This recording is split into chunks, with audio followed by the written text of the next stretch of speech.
Hey, welcome back to the podcast. Have I said thank you so much for listening or watching or however you're consuming this content?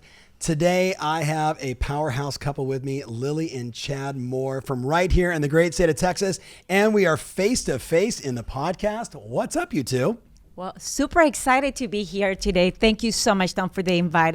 I've been watching you for years and years, even before I joined coaching. Yes. So I knew one day I was going to be here sitting in front of you on the podcast. So Did you thank really? You. Yes. Did you really? I love that. I mean, it was like, and maybe that was like on stage at a summit or like, okay, I'm gonna do that. You can ask my coach whenever I join coach. He says, so what do you want to do? I want to, sell a lot of houses, but I also want to be on stage and I want to be on the podcast. And I'm going to work hard for it. So I love it. I'm excited. And here you are. Well, it's okay. So first of all, I'm gonna flip it over to Chad. Chad is the first official non-me redhead on the show. So I'm very inspired about this.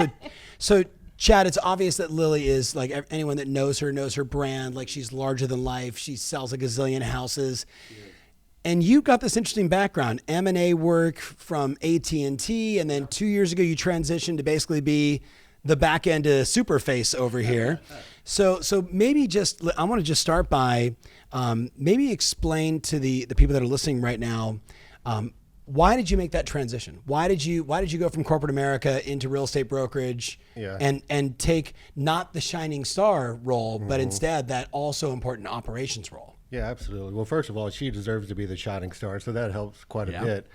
But, in the corporate world, it's one of those things where, I think that you always don't get out of it what you put into it. It feels like that sometimes, Sure. And probably dying slowly is the way that I typically described it. But, I'd like to say that whenever we were young, that always felt like I was saving her, a beautiful woman, barely spoke English when I met her. And I just fell in love with her, right? Sure. And then, sure enough, years later, after spending, 17 years in the corporate world, and she had done her real estate gig and it was going so well, and ended up being that she saved me. And I was able to leave the corporate gig and do something now that I truly love. So what we want to unpack today for the people that are listening is, it's, first of all, when you meet a dynamic couple that are clearly like, hey, my role is this, your role is that, like, that is the formula for success versus, we've seen it where everybody wants to be the face or nobody wants to be the face, everybody wants to run the back end. How were you two able to, and I'm going to ask you, how were you able to accept your husband into this role, right? Running ops when you have been selling real estate forever and no one knows how to do it better than you. Like, how did you get through that? It was difficult at the time, but I also knew I needed somebody. By the end of 2017, I came to him and said, hey, I need somebody to help me on the back end because I was closing 77 deals, no assistant. I was just running with chicken with no head. Yeah. I was the number one in the area, but I couldn't just put it all together. And I knew I didn't even use a CRM. That's how bad it was. That's bonkers. I love people. I love selling houses, but I knew I need some structure. Yeah. So whenever I talk to him and we talk about, potentially doing a team together, both selling real estate. And we decided after the first meeting, we went to the brokerage I was with.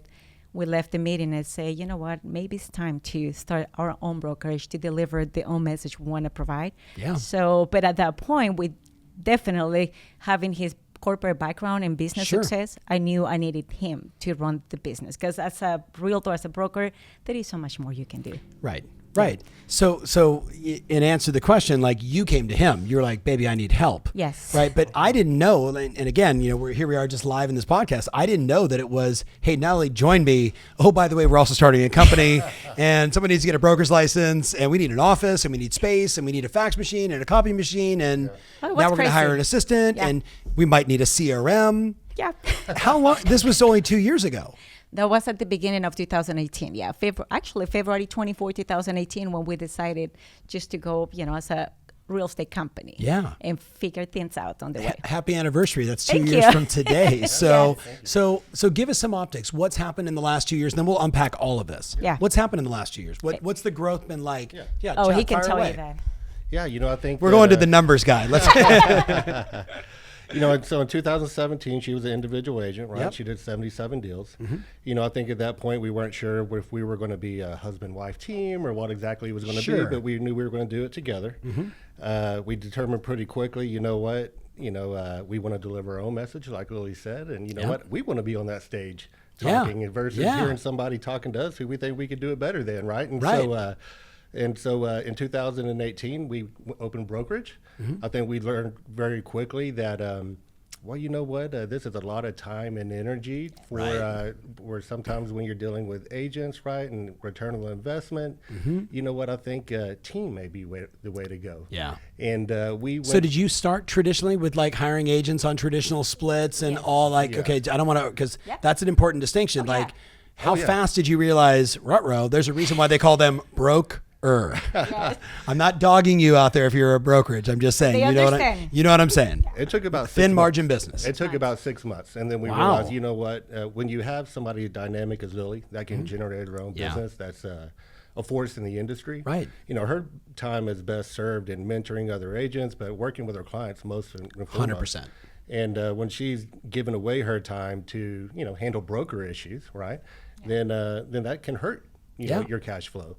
And so for us, it was making that transition to where if she's going to invest her time in our team, right, which she needs to do, then it needs to be in the areas where we have a better return on investment.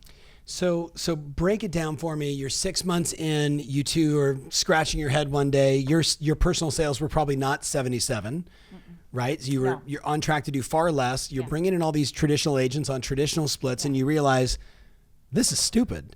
What in that moment, like what did you do? Did you say, we're going to fire everybody. We're going to give them an option to be on the team at a new split. Like how did you guys, so Lily, talk to us. How did you make that transition? So like you say, I realized my production was being affected by, bringing in agents and just for a split, right? So very quick, we realized I was going to make less money than what I did as an individual solo agent Right. without having to train agents. Yes. So like you say, and sometimes I tell brokers, it's like babysitting. And I remember a broker friend of mine, he did say, if you want to have your own brokerage, your production is going to be affected. Yes. And I couldn't understand why, but I then realized pretty quick within the first 6 months, I wasn't being as successful selling houses, what I truly enjoy doing. Yeah. So what we decided at the point 6 months, we were like, okay, we're going to switch this a little bit and we're going to go team. So we did give the agents the option to stay within the brokerage with the team split, having everything as a team, creating this more processes and more complexity to it, but it's way better. Yeah, better Way culture, better systems, better organization. Absolutely. It has been awesome. How many agents did you have and how many stayed and how many left? Or did you ask to leave, I guess? Yeah, so we didn't ask anybody to leave. I think there's only been one or two where we found out it wasn't a good fit. For the most part, we always believe in our people and give them the benefit of the doubt and try to see it through to the end. All right, corporate America. No. Hey, we haven't done a lot of recruiting, to be honest with you. And so our people have kind of come through us naturally. I'd say that that first year we got 6 agents. 4 of those are still with us, right? Good. And now we have 11 agents. And I'd say that for the most part, it's, we call ourselves a boutique team brokerage, right? Smart. Yeah. Smart. And but culture is everything for us. Our team. I'd say that it's not the agent out there that's a hot shot agent, right? That was killing it, doing tons of deals, right? They're not going to look for us for that, right? In the team model. Yeah. But the people that we have under us are the people that were business people in their previous careers, right? We've got somebody that ran the town, right? Town manager, right? Yeah. We got someone that was a school teacher for a number of years. Right. We got a guy that was with the Department of Corrections and retired. Yep. Another guy that was Lily's former boss, actually, in the corporate world, right? And has joined us now as well.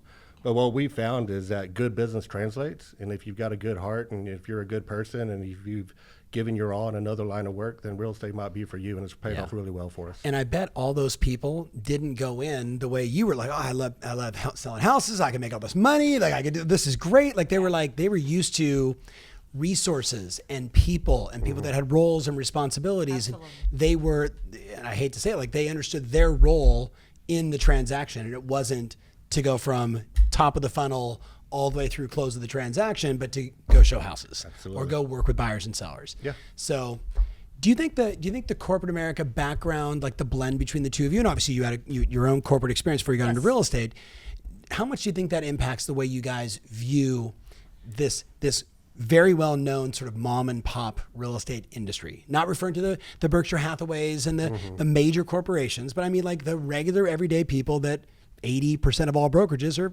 couples like you.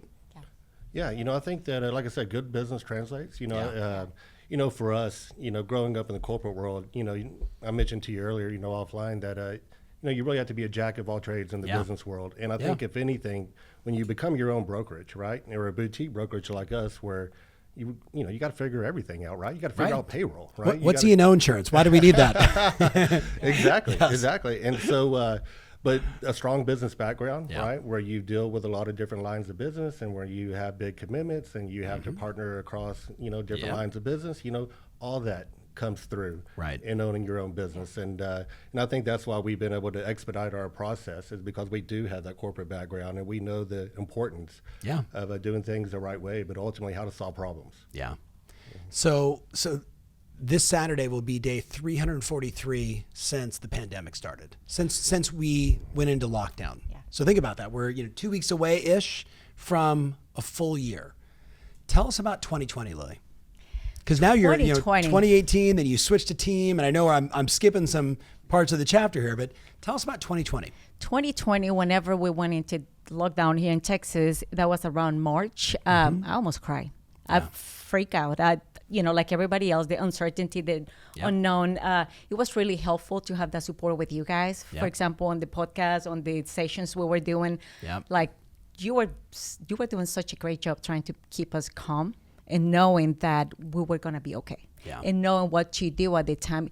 To me, it was such an important moment to have a coach on my side to tell me, hey, it's going to be okay. Reach out to your clients. That's the moment where you're going to either stand out or you're going to go away. What is it going to be? You're like literally talking pivot, like in March, like the third week when we first started. I'm like, people, you can't be afraid. You got to lean into your database. And Tom, I listened to you. I listened to David Caldwell, my coach. Yes. And I have to, because if you didn't do it, I saw many people that I know, realtors, they got out. Yeah. They already have another job. They're doing something else. They move. Unfortunately, a lot of people did. So what we did at that moment, yes, it was uncertainty, but I tried to control what I could control, which is reaching out to my community, reaching out. We were doing some videos, trying to showcase, some businesses, trying to help the community. Right. Reaching out. The first thing I did is what you say, reach out to the community and say on social media, what do you need? I'm seeing how can I help you today? That was the response people needed. Having somebody telling you, hey, it's going to be okay. How can I help you? I'm not here just to sell you a house. Let me see what I can do for you. You need this, you need medicine, you need water.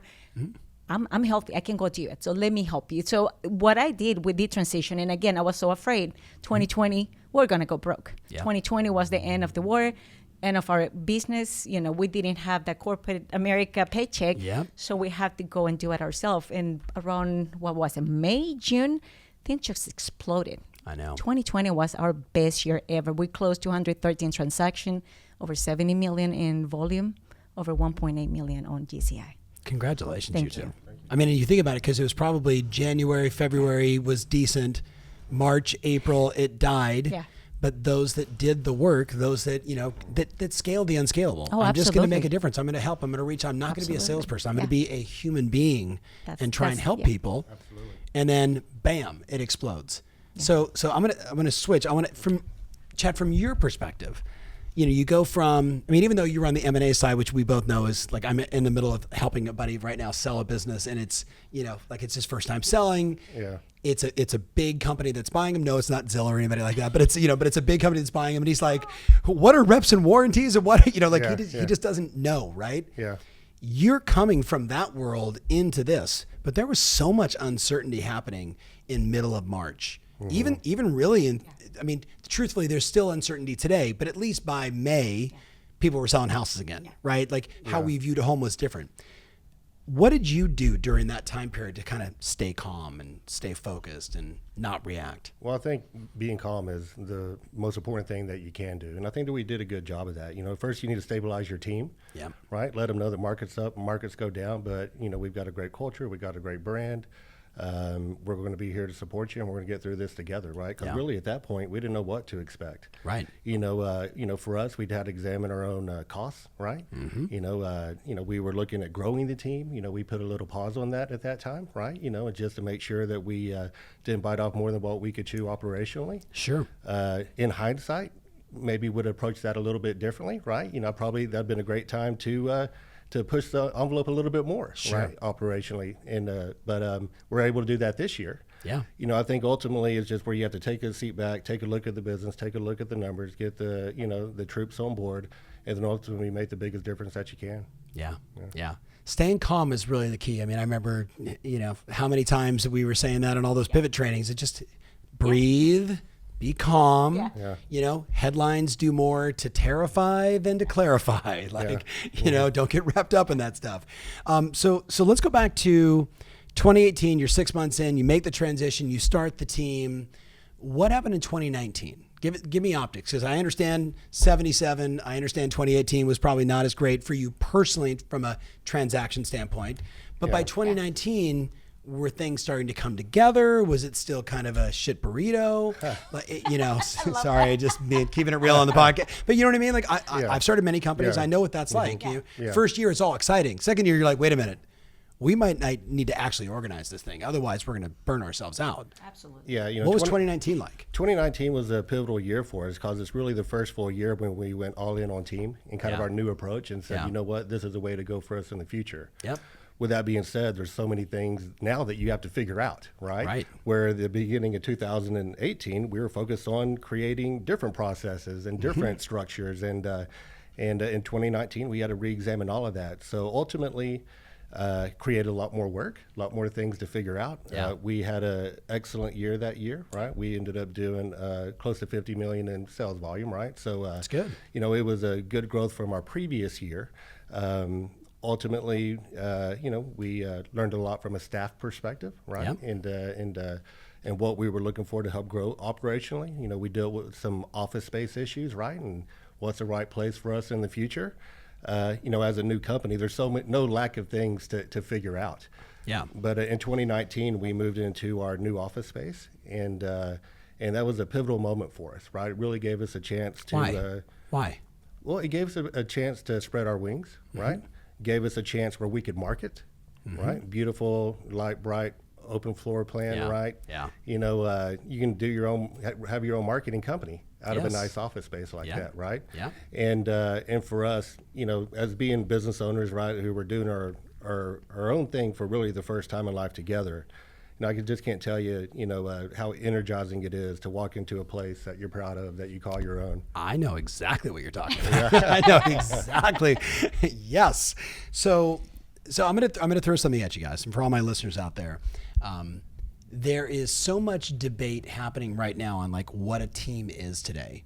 So if you go back to like 2018 when the National Association of Realtors surveyed 90,000 people or whatever the number was, anybody can Google this.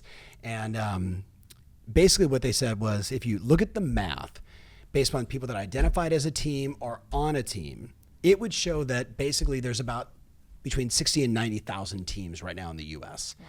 And what we both know is like, there are so many different flavor profiles of what a team is now.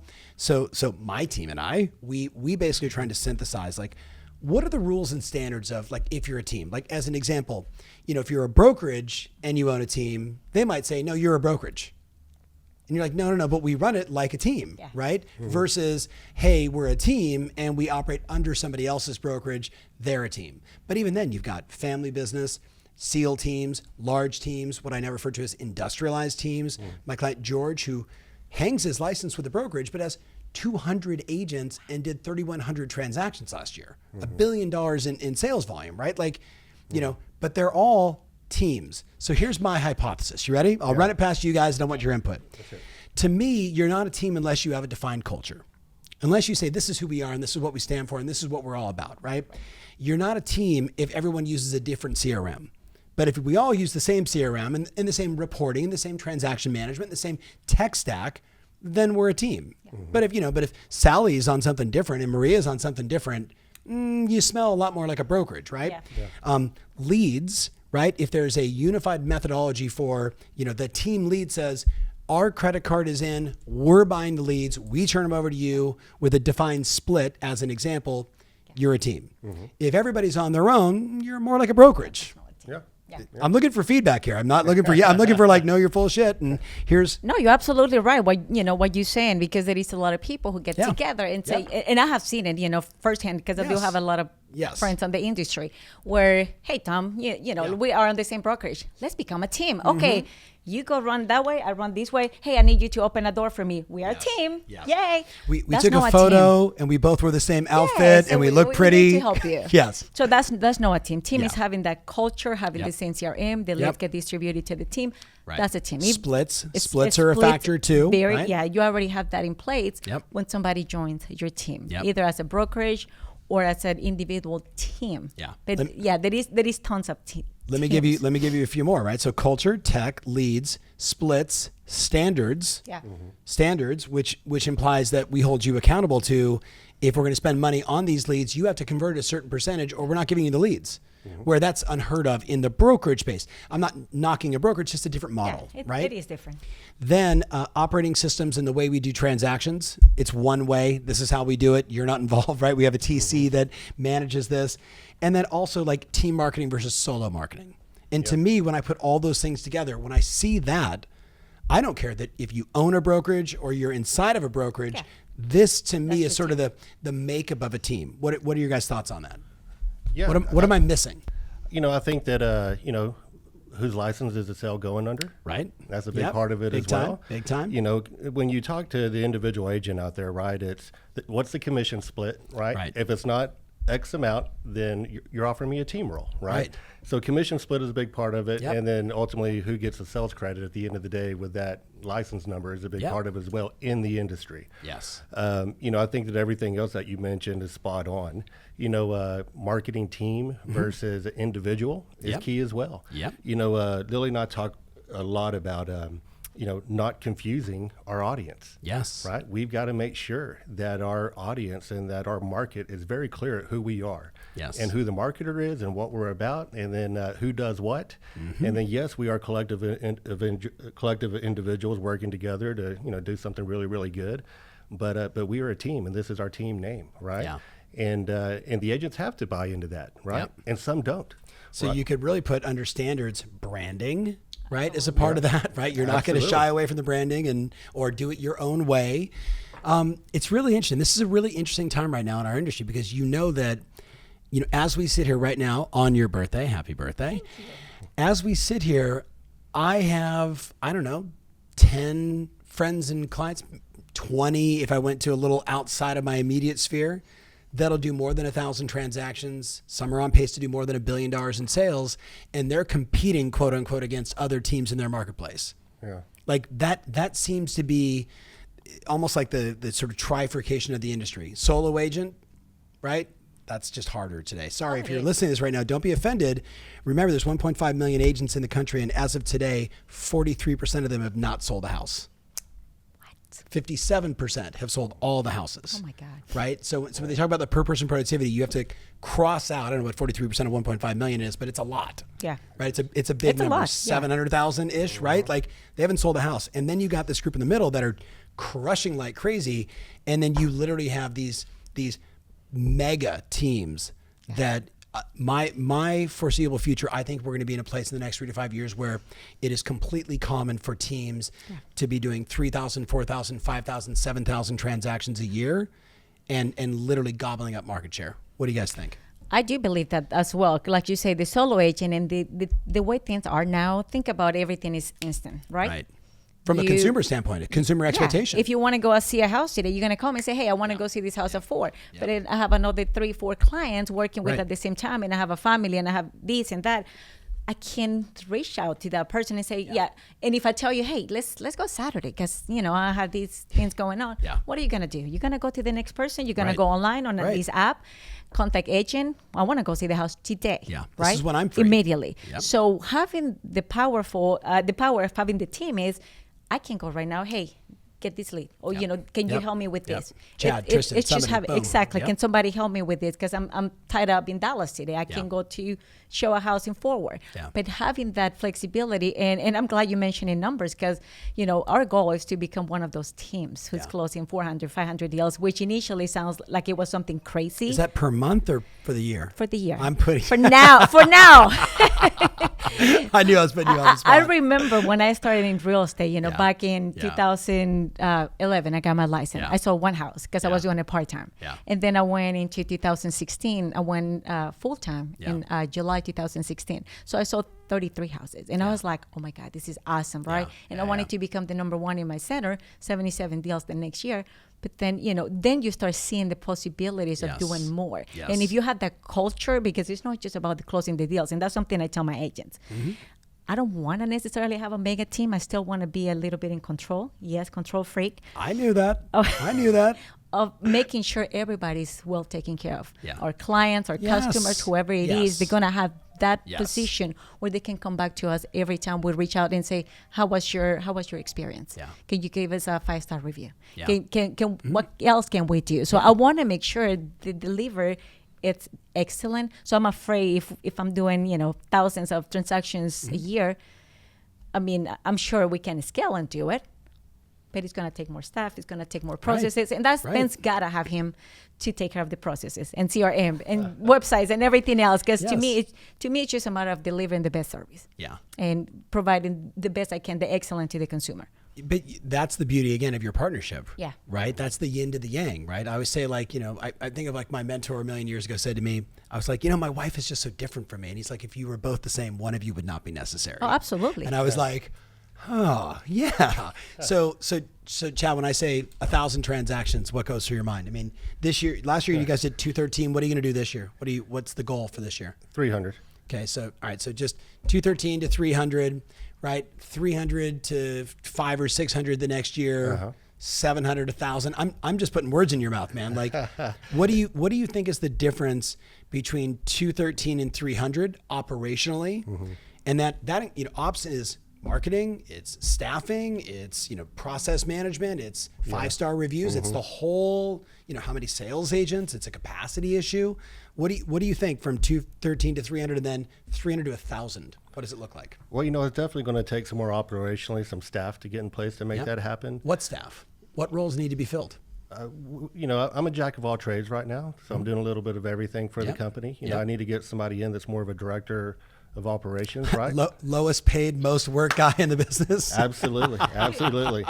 And yes, dear. You just say yes, dear. Yes. I need to get somebody in to get help with coaching and development of the team, right? We need to work on sales manager. Yeah, sales manager. We got to work on scripts more. Yeah. And, for us, we're in the, for us, we've been really coming from a place of figuring out what we need to do from a staff perspective. Yep. And this past year, we really realized, we need to bring our staff in-house. Yep.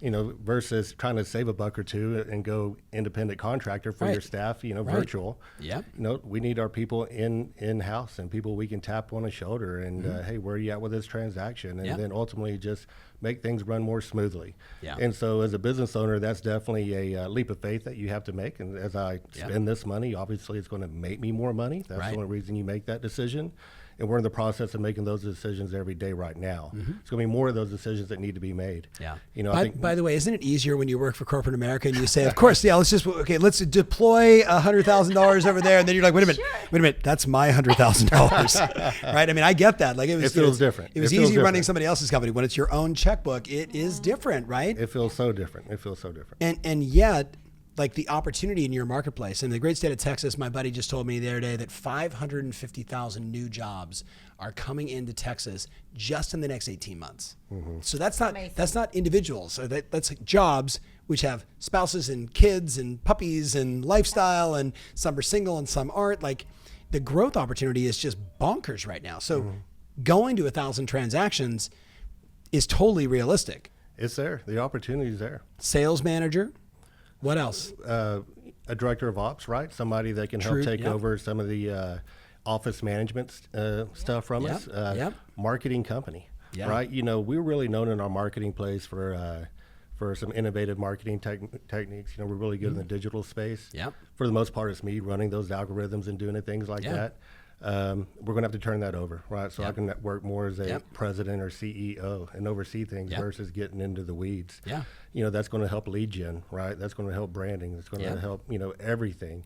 And, but ultimately, she is a control freak. I'm a little bit of a perfectionist. And that's a bad combination. I mean, it's a wonderful combination for the people that are watching and listening, but it's a bad combination because progress over perfection, right? I have learned to let go. You're really good with that microphone, by the way. You're yes, you're like, come fly with me.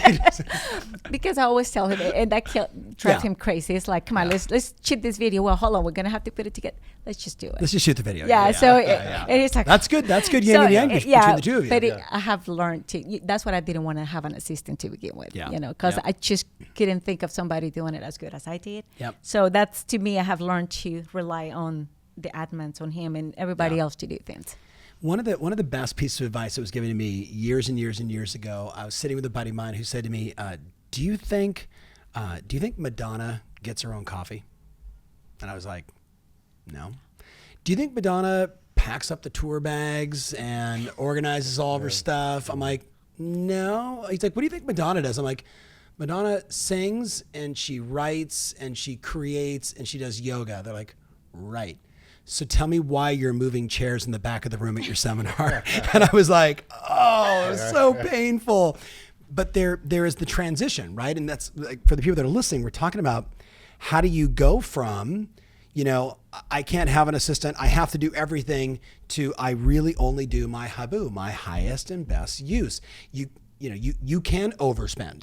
Yeah. You can overinvest, right? Forget market conditions. You could just find yourself at the point where, like, okay, we're bringing in $5 million a year, but we spent 3.7 to get there. Taxes. We made no money. Yeah. Like, that's very real. So how do you two balance that? Like the desire to scale and be competitive, and you're totally comfortable with being the number 2 agent in your town. No. How do you balance that, like, logically and financially? I don't know if we figured that out yet. It's definitely a lot that you have to learn to get to where you want to be. I think that we're enjoying the ride. For us, I think that we focus so much on where we need to be and what we want to do. And I could tell you that for us, there's so many experiences you get when you do some of these things that yourself, right? Yep. Just the know-how. Yeah. And what really works. And it's been so invaluable as we've owned a lot of these things for ourselves over time that I'm able to say, you know what, I know a little bit how to do this, or at least enough to what I want to do. And so now I know what that expectation is for whoever I bring on board to do it. Right. And it's been very, very powerful for us to know some of those things. I could tell you that Lily will sell real estate until she's a little old lady. Yeah. I know that it's my wife, right? I know her better than anybody else. Yeah. She will not stop. And that gives me the freedom to mess some things up, right? Yep. And to make some mistakes. And like I said earlier, she's enabled me to leave a corporate gig, right? And to do something that now I truly love. And I know that we're going to make some wrong decisions along the way. Of course. But having that home run hitter by your side, right, who you can count on, when those poor decisions are made, hopefully, those are few and far between. Sure. But, that's what I'm counting on, is having that person that'll get me through those times. And I can tell you that Lily ultimately is a very driven person, but at the end of the day, she's not short in giving me the feedback on what I need to be doing either, right? I would expect nothing less. Honey, let me tell you, if I was doing that, how I would do it. Yes. Yeah. Yes, dear. So Lily, let's go tactically on we've been talking very operational here, and your growth, and Chad, by the way, Chad didn't know he was going to be on the podcast.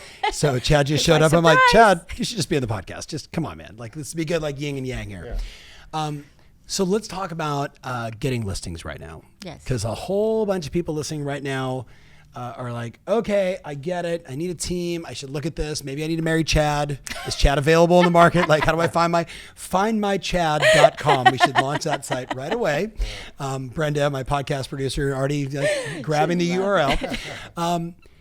How are you, like, what's working today to generate listings? What's working today from a marketing standpoint? Do you make phone calls? Give us a typical, what are all the things you're doing? Yes. And I can tell you, okay, because I've been doing it for a while. 5 years ago, I wasn't doing the phone calls. I wasn't really into my CRM. I was just... You didn't have a CRM. I didn't have a CRM. It was my phone and my memory. That was about it. So I was just running around trying to figure out things. Right now, the way the market is, I always say to agents, listings are the king of real estate. Yep. You have to list to last. Yep. Okay? If you don't the market is tough right now. I mean, we have buyers, and sometimes, with the overbidding and everything else. Of course. So what we're doing right now, and thank God I'm getting listings, and I'm getting, still those come list me calls, but I make sure I purposely do it every day to get on my CRM and start calling past clients. Start calling just because I have so many past clients now on my CRM. Houses sold 7 years ago, 6 years ago. Yep. People, that I thought they maybe never going to sell. Well, they actually having those questions now. Hey, the market is so good. We may be downsizing. We may be doing this. So I'm reaching out to people. I'm going through expires. I'm going through cancel. I'm doing the dirty job. I'm rolling up my sleeve and I'm calling people. I don't know. And I always hated, I was a person who used to tell people, I don't do cold calling. Why? Why? All these businesses coming to me. Things change, baby. And if they change, I want to change. Things change, baby. Yes, they do. They do. So you have to adjust to the market. And, that's, to me, I'm very big into geofarming. So I make sure I take care of my community. Yep. I make sure I reach out to people. How many homes in the farm? 550. Okay, so 550. And like, is the turnover high, about mid, low? 55 houses sold a year. Wow. Okay, so like a 10% turnover. It's a 10% at least, It's above average. It's a little bit above average. And out of those 50 homes, I sell like around 30. That is bonkers. Yeah. That's so, like really good. But I've been working that farm for probably 7-8 years. We're trying now to expand to a different one, which is actually working very well. Yeah. Yeah. You do have to do a lot of social media, and the social media, the marketing is switching from, hey, do you want to buy a house, to, hey, Mr. Seller, do you want to sell your house? Do you want to see the possibilities? Right. A lot of people, they don't want to sell because of the pain of selling, because you don't have the possibilities to know what's the alternative. Well, let me talk to you and tell you, how can we do, what can we do? Can we sell your house and maybe get you a lease back for 2 or 3 months? Yep. While we're looking, can we sell your house and get you a bridge loan? Yeah. So we can get you into the new house and then sell your house, because selling your house is not going to be the issue. Yeah. But as a homeowner, you don't want to think you're not going to have a place to go, because it's like, okay, I sell my house, where do I go? So going again to be the provider of those solutions, so I can sit with you and say, this is my plan. We have alternative A, B, and C. Yep. What works best for you? Yep. So just reaching out to people, and more than ever, it's important to make those calls to your people, past clients. Reach out on the marketing, again, is going to the sellers, talking about selling it. And I see a lot of agents, what they do online on social media is creating this frenzy, telling people, oh my God, multiple offers, nobody's buying a house. Oh, guys, So creating a panic. They are. So what's happening is, if you were thinking about selling and you see this agent you trusted or a friend of you telling you there is no houses for sale, oh my God, it's the end of the world. Well, what would you sell? So they holding on to the houses and saying, I'm not going anywhere. What are you talking? You just told me the market is crazy. So we always try to give the alternative and give numbers. In fact, this is what's happening on the market. Again, geofarming is important. I'm reaching out to people. I'm going out of my comfort zone, doing those calls, visiting people in person. Even with the COVID restriction, I make sure I wear the mask if people doesn't feel comfortable, and I'm going to go reach out just to visit you. And I remember talking about with my coach, he gave me an idea recently, and I'm sure he's going to be like, don't be sharing my ideas. Just kidding. He knows it's not that way. But why you don't meet with your clients once a year? Yeah. Every year, not just this year, but this year is more important than ever, to give them a little real estate market report. It's not a CMA. Let's talk about the equity you have built in your house. I'm not asking you to sell. Yeah. I'm just going to be that provider to give you information. Yeah. So the best way is to bring value. Sellers need that right now. Yep. Stop the frenzy. Yes, it is crazy, and we know that as a real estate agent. If you're a buyer's agent right now, there is a lot of struggle. Yep. But if I have a buyer, I'm going to try to get a listing before I even put it on the market. Yeah. Before I even go with the multiple offers, I'm going to go find the place for my people. So I'm trying to do that. And thank God we're being very blessed. We're still getting listings. Heck yeah. And that's the game right now. Okay, so past clients, farm, social. Do you do any online? You were mentioning online advertising. I'm going to switch to chat. Yes. So tell us about your online advertising strategy. What are you doing? Where are you doing it? Is it Google? Is it Bing? Is it Zillow? Is it Realtor? Like all of the above. All of the above. Okay. The traditional players, we do it all. Yep. Don't you love it? We now refer to them as the traditional players. Yes, I love it. We believe in meeting the customer where they want to be met. Yep. And so we look good everywhere, and we advertise everywhere. And we got lead gen funnels that go everywhere. Right. And it's about focusing on conversion rate for each one of those funnels. Some better than others. cost per lead, cost per acquisition is a big part of it too, but we are everywhere. Yeah.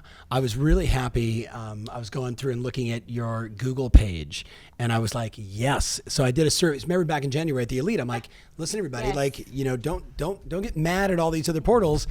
Go to Google, build your, so right now, based on our estimation, we think about 40% of all of our coaching clients have a Google page set up and have at least 10 reviews there, right? So when I went on yours and I was like 55 Google reviews, I was just like, yes. Yes, because I heard you at the, at the event, and I went immediately and I started asking for Google reviews, because traditionally we ask for Zillow reviews, because it's a 5-star review. Everything is changing, so you have to adjust it, So we're very good and fortunate to get those reviews, and we're going to increase even more. Sometimes it's like, oh, I forgot to send the request, or so we have to clear that a little bit more. Do you operationalize, speaking of just the review side, do you guys operationalize that? Is it like in a checklist, or is it like left to every individual agent to be reminded? It used to be by memory, now it's by system. Yeah, we've got 3 different touch points, in the process to ensure that that's done. Give us the detail on that. Tell us for that, it's preparing for the review, right?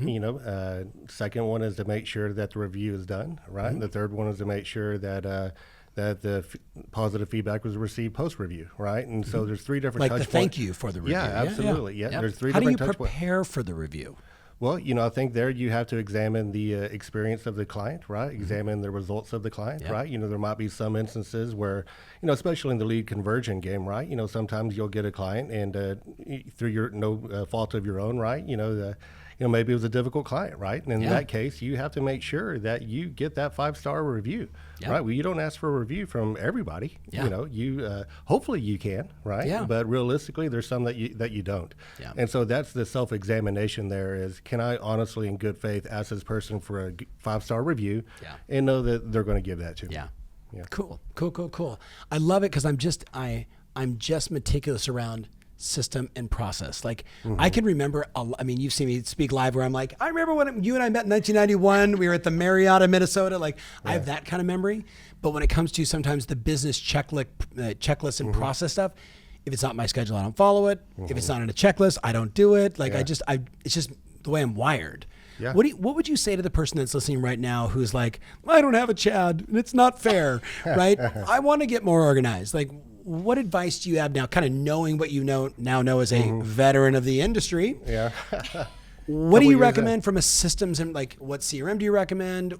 Is there a project management solution tool that you like? What are some of the things that you're using that you would encourage others to take a look at? Yeah, absolutely. And that was one of the most difficult parts for me, new in the industry, is what to use. There's a system for everything in real estate, and an app for everything, a checklist for everything, a piece of software for everything. And if you're being honest, they all try to be the all-in-one resource, but none of them really are. None of them really are. And so you have to fail there sometimes along the way, and we've done that. Right now we are using a Chime for our CRM. I think a Chime is like a like a Boomtown, right? And some of the other traditional players out there, right? Something that is your website in addition to your CRM. It has the ability to do lead capture and for you and lead gen as well. Do you want a fun fact on Chime? Sure. So the guy that started Chime is a guy named Joe Shen. Joe Shen is one of the richest men in the world, right? Oh, wow. I think last time I checked, he was like number 65 on the billionaire list of China, right? So he started RenRen, which was the Facebook equivalent in China, right? And I actually sold one of my businesses to this guy. So I got to spend a bunch of time with him. You have no idea who you're meeting with until every meeting I go to, I go to LinkedIn, then I go on Crystal Knows. And in his case, I happen to Google him. I'm like, this guy's the shizzle. I don't want to just sell him this. I want to actually get to know him, right? So not just a shameless promotion for Chime, but just the way my brain works. So Chime, what else? Chime for our CRM. And the CRM is everything. We do use .loop for contracts and e-signature. In Texas, it'll upload the documents in there for us. I know you can't do that in every state, but our state forms are in there, and that's our e-signature. In addition to that, we've recently launched Sisu. Sisu, Sisu is going to be our, there we can do task lists, detailed task lists, and also agent accountability. Tracking and measuring on every lead pillar. I love knowing everything inside and out, knowing everybody's cost per lead, knowing everybody's conversion on each lead. I mean, it's bonkers what they allow you to do. The reporting is great. Yeah. What I love about it most is it gives me the ability to download my own data and slice and dice. Right. Be surprised at how many different platforms the data only exists in their platform, and there isn't a download button. You know, it's always driven me crazy, especially coming from my own world. Just let me, do my pivot table off of it, right? And look at it the way that I want to. Yep. So Sisu, so Chime.loop, Sisu. What else? They're the major three. Do you have a transaction? Do you have a transaction management platform, like closing out transactions that you guys like? We're using that for Sisu. Sisu is a transaction management checklist, right? Yeah, that's newer for them. So I'm encouraged you guys are using it. That's good. Yeah, we are. For us, it's better than what we were doing before, which was off a lot of pen and paper, right? Manual. Yeah. But there's a lot of different checklists in there that you can do. We've been really happy with that. Our operations team loves it, right? Yeah. Optics, visual, everyone knows, right? Well, everybody's informed. And then your agents, they see it and they're like, oh, wow, these people are all working for me, right? It's a powerful thing. Yeah. On top of that, what else? With us being a brokerage, something else that we got to do for end of year reporting, taxes, right? It's details. Yes. We've used Broker Sumo to do our 1099s and official reporting out, because that links with QuickBooks at the end of the year. I would love, when we're all said and done, to eliminate one of these tools, right? I think that if I'm only using that for accounting and 1099s, that would probably be the natural transition. But that's really, I think, are the heavy hitters for us right now. That's cool. Yeah. Lily, are you thinking about how many agents do you think you guys could have, and what do you think that would look like? I keep going back to that 1,000, just messing with you. I will feel comfortable right now if we have at least 20. Okay. 20 max. When I say at least 20, right now we have 11 agents, great people. Yep. Again, going back to making sure, I think the first thing to do is to add more admins. Yeah. And I understand and realize, again, going back to watching you, and you talk, I remember the first time I watched you on Summit, and you say, guys, know your numbers. Yeah. And I feel embarrassed at that moment when you say that, because I went back to him, I say, what are my numbers? Like, can you tell me what my numbers are? And since then, I love seeing numbers, and I love to see where we stand. Yeah. So I'm just afraid to first, try to bring the agents without bringing the admin staff to make sure everything is running smooth. So I think, 20 agents will be a good term for us to probably, who knows, get to, 600, 700 transactions or more. Because I know, and that's what I tell my agents, I will be happy if every agent is closing at least 50 to 60 transactions a year. Yeah. If they can do that, they're going to make a lot of money. Right. We're all going to be happy, right? Right. So if they can do at least that, and if I have 20 agents closing 50 transactions, can we add more? Absolutely. But at that time, I think I'm going to have to get a broker that help me with the backup. Hey, I have a question. I have this. It's called I still want to sell houses. Full-time deal doctor. Yes, right? Absolutely. Hey, I was just thinking I that. Got a minute? Hey, right? do you have? I have a question. So I love to do it. I love to help them, but at the same time, I love to help my clients. So I like to still be out on the field. Like you say, I don't know if you're familiar with Abby Holiday, which of course I actually knew Abby personally and would do events for her. I read her book twice, and I'm looking up. A legend. God bless her. She is a legend. To me, that's the kind of people I look up to. Yep. So I do want to be 85, 90 years old and still 90, like 97, I think. I mean, sitting in my seminar taking more notes than anybody else, and I'm like, this is crazy. That's exactly how I see myself being in the future. So in order to do that, I will need more staff support to be able to still go out and talk to people and be that person who can still sell your house. Yeah. So do you guys think that, like you mentioned, 50 transactions per person productivity? I was on the phone with a client yesterday he's been in, and I'm not going to name his town because everyone will know, and it's a little crazy what he's doing, but it's fun. He's been in his town for a year. He has 64 agents, and he'll do this year about 400 transactions. Average sales price, $1.2 million. Okay. Right? Mm-hmm. So, I mean, just cremating it. All online lead generation. Wow. Right? And we're looking at the numbers of salespeople. It's like 7 or 8 transactions per agent, right? Yeah. But the average sales price is $1.2 million. Yeah. Right? So do you think there's a correlation in your mind when you say 50 PPP that you're looking through the filter of your average sales price? Yeah. Right? Absolutely. Versus like 50, and you know what 50 transactions is like. Oh, absolutely. That's 24/7, nonstop. Even now with the operation the way you've set it up. It's still working all the time. Yeah. I'm just curious. Like, what do you think is the right balance? Like, is it 50? Like 20 doing 50, Like there's going to be a tier 1 team, a tier 2 team, a tier 3. There's going to be some new people that couldn't sell their own home. Oh, like, no. What And does that look like? yeah. Well, within a team, and that's something because I have done it. When you're from 33 to 50 to 77. But baby, you're special.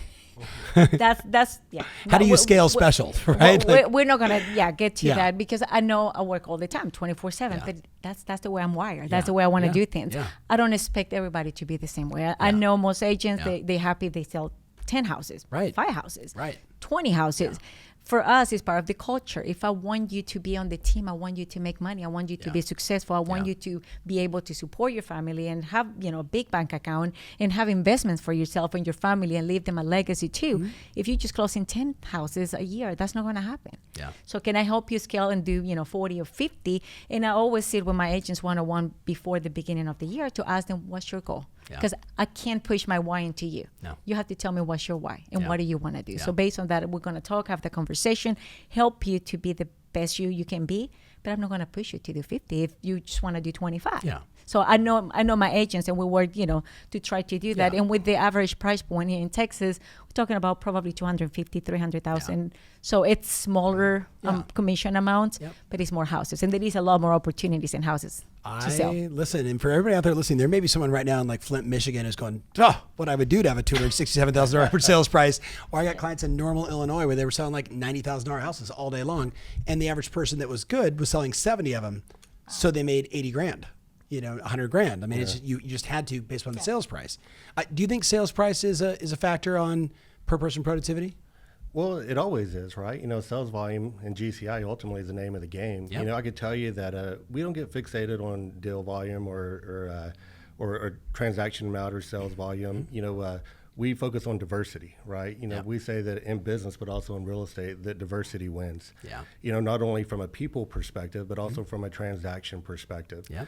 We want to be able to serve that first-time home buyer, lower price point, all the way up to the luxury clientele. And I'm very proud of the diversity, not only within our own team, but also for our client base. I think that's ultimately, as long as you're building your business to where you are diverse and you can help multiple people, right? Right now, 25% of our business is Spanish speaking only. Mm-hmm. Significant area of opportunity to grow that over time in Dallas-Fort Worth. No doubt. And that's also what gives me line of sight to that $1,000, to that 1,000 transactions is by knowing that I got to build greater diversity within our portfolio. Yeah. Love it. I love how you guys are thinking. Okay, so we've been jamming for a while now. I have like 8,000 more questions. This is the problem. I'm looking at Tristan. It's just like schedule. So let's put a bow on this with a totally different question, and both of you have to answer. And Chad, I'm going to pick on you first. Okay. So you're sitting with an agent who's doing under 20 transactions a year, and they're listening. They've been listening to this interview, and they're like, "Oh God, like I get it. Like I know, right?" But so much of my work is like I look at myself as like a key. Like my job is to like go and like unlock in people. And that sounds so like guru stupid. That's not my intention, but it's like, I see in people like, man, if that clown can do it, anybody, you know what I mean? Like I see that in people. What do you say to the person that's at under 20 transactions and they're not satisfied with the business? They're running around like a chicken with their head cut off. What do they need to do to get control of their business, get control of their finances, and take this thing to the next level? We've got a big sign in our office right by our team that says, remember your why. I think it's very important that with every agent at the beginning of every year is a great natural time to do it, is to talk about what is your why? Here's my why. This is why I'm doing what I'm doing. What is your why? Yeah. And then you hone in on that throughout the year. You remind them of that. Maybe it's a vacation, right? Maybe it's to be able to leave a second job, right? Maybe it's to be able to leave a husband, right? You never know what their why is going to be. What's their motivation, right? What's their motivation? And then ultimately, you've got to hold them accountable to that. Yeah. Something that we say to our team quite a bit, because they know how important this is to us, but also they know how important they are to us. Mm-hmm. And I say, look, guys, if you don't want to do it for yourself, just do it for me. And sometimes that works. Yeah, but I think remembering the why. We know that people will do more for others than they will for themselves. And I've used that. I'm like, I know you don't want to sell 50 houses a year, but I really want you to do it. Will you please just, and I've said that to people and they're like, okay. Yeah, it's right? powerful. I'll do it for Tom Ferry, right? So I love that. So knowing your why and really like digging into that and reminding them and encouraging them, like they've got to find it inside them. Like I'm so over how, it's all about why.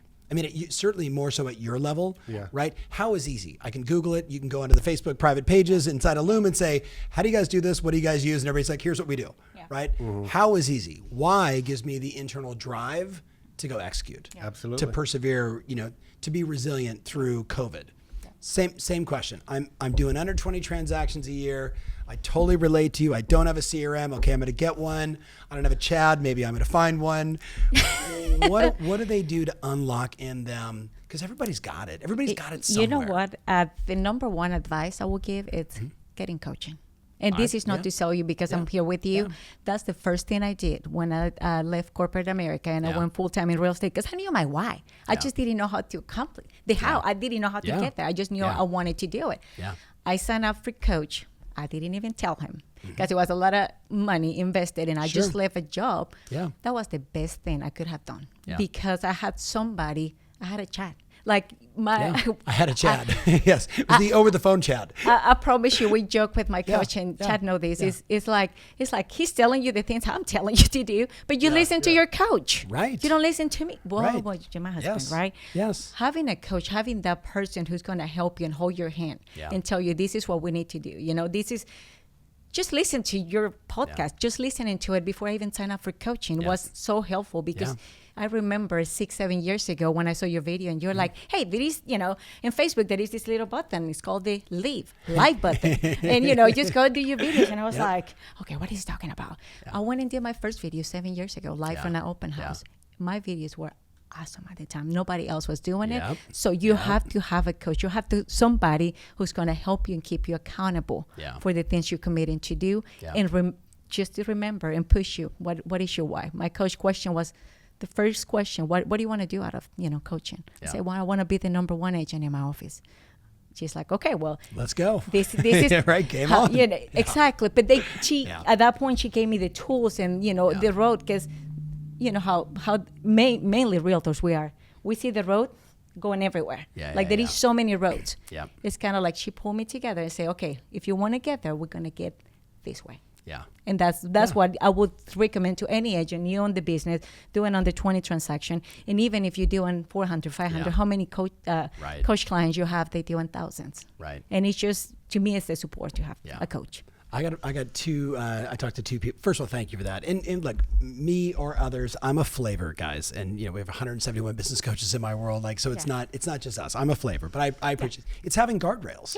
I just got a call yesterday, and I'm not going to say that.